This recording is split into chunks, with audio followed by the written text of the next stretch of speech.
I mean, it's the end of 2025. We can't not talk about AI right now. So, Bill, I'll start with you. And I know you both have some thoughts around this.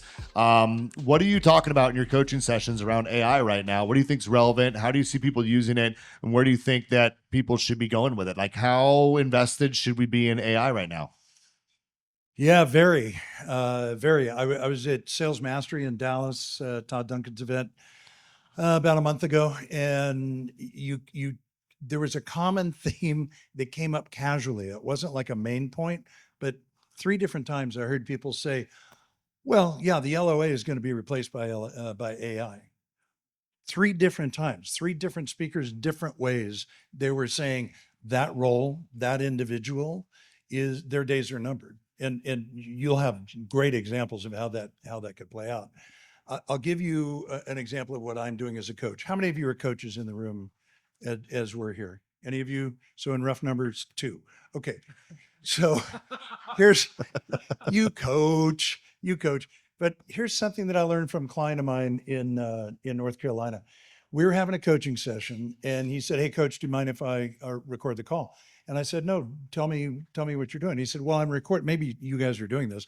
This has been 2 months ago now, so in eternity in AI life, right?" But he said, "Well, I'm recording all of my consults, all of my initial buyer consults. I'm explaining it to the borrower." In the sense that it's a value add to them. I don't want to miss anything. Then I've created a prompt he uses Gemini for whatever reason. He's an Android guy. I would do this in Chat GPT, but that's just me. It doesn't really matter what agent you use, doesn't matter. But he said, I give it a prompt that says remove all personal conversation. So when they're talking about their cat and their grandma that just died, like none of that's in there.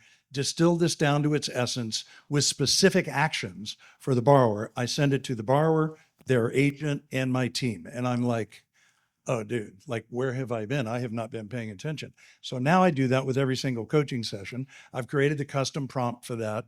My clients are loving it. Think about when you and I were coaching. I would take notes. Think about this, you guys.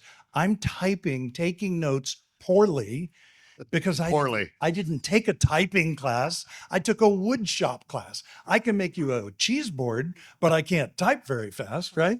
So I'm trying to listen to him making notes on the thing he said just before, which means I'm not really hearing what he's saying now. It's a valuable tool. So anyway, that's the way I'm using it. And the last thing I want to tell you is write down the name Katie Shive. You need to check her out. Dave Savage just told me about her, katieshive.com, SHIVE. She worked for Shayla Gifford with Guild for 6 years, brilliant MBA, brilliant marketing mind. And what she does is she creates a brand book for you, but it's done by a 90-minute interview. And she has you fill out a form with like key blog posts and like for me, my book, the books that you've written. So she aggregates all that through these proprietary prompts. And she gives you this book that's like, and here's who you are. And then you have she calls them custom GPTs. You go in, I was telling Dan this again earlier. When I flew out here, I had an idea and I put it in and it created a LinkedIn post. I'm sure this is what you're doing. A LinkedIn post in my voice, not literally, not like you do, just like my words, right? An Instagram post and a script for a video.